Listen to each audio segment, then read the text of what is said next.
皆さんこんにちは。ワールドラバーマーケットのやすんです。今日の卓球知恵袋は、コースを読ませないレシーブの、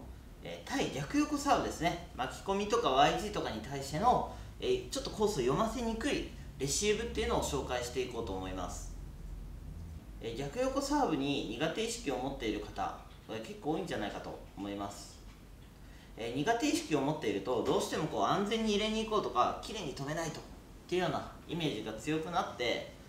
単調なレシーブになりがちで、相手も攻めるチャンスが増えるような、感じになってしまうんですけど、いろんなレシーブ方法っていうのを覚えることで、自信にもつながりますし、それだけ技の引き出しが増えれば、相手も、攻めづらくなる、打ちづらくなるということがありますので、ぜひ、取り入れてみてほしいなと思います。台上はですね、例えばつっつく、ストップ、払う、チキータ、こういう動きがあるんですけど、今回は横から引くような動きをやっていきます。でこの動きですね、特に逆横に対して、右右で対戦していることを想定して逆横に対して、トップ選手なんかも結構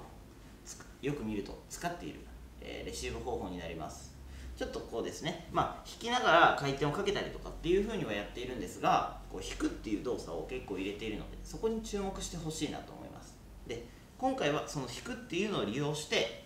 解説していこうと思います。相手が逆横を出してきた時に、こう曲がってくる、内側に入り込んでくるように曲がってくるんですが、この曲がってくる方向に自分もラケットを引くように捉えます。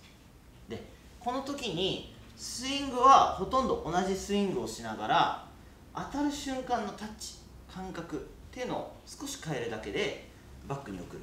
フォアに送るっていうのを調整することができます。まず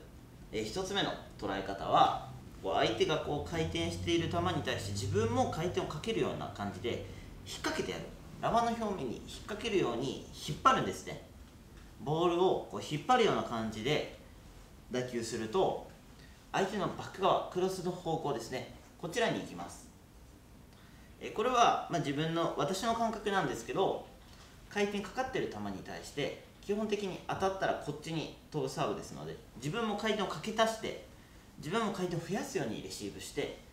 ラバーの表面にグッて持たせて引っ掛けることで、あっちに狙いやすくなります。自分も回転をかけることで相手の回転に影響されずに飛ばすことができるような感覚がありますので、それでちょっとまずはバック側に送るっていうのを練習してください。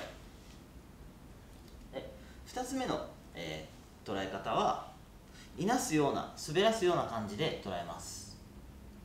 同じようにスイングするんですけど、今度はラバーの上でいなすような、ふわってちょっといなすような、こっちに逆に曲がっていくような捉え方をします。もともと回転としては当たったらこっちに飛びますので、回転を付け足すというよりはラバーの上でちょっと滑らすようなイメージを持ってレシーブをすると、こちらに行きます。引っ掛けるときはキュッて自分も回転をかけるような感じ、こっちに行くときは滑らすような、ちょっとゆるくいなすような感じでやってください。そうすると同じような引くっていう動作のレシーブで、コースをバックフォアと打ち分けることができます。で実際にこれ、私もちょっと練習試合で実践してみたんですが、かなり効果がありました。もちろん逆横の上回転だったらフリック気味にこっちに引っ掛ける。で、こっちに打つときは滑らすようにちょっとフリックをする。逆に下だったらちょっとつっつき気味にやるっていう風にするんですけど、実際にこれやったらですね、フォアへのノータッチが面白いほど取れました。実際曲がっていくのでかなり取りづらいと思いますし、しっかりバックに引っ張った時にスピード感が出やすいレシーブなので、バックに意識を集めておいてフォアに送る。これでかなりノータッチが取れました。本当に、タッチを変えるだけなので相手もコースが読みにくいレシーブという感じなので、かなり効果が期待できるレシーブだと思います。でもちろん自分のこのボールタッチの感覚を鍛えることっていうのもできるので、ぜひ練習チャレンジしてほしいと思います。ではプレーの方をご覧ください。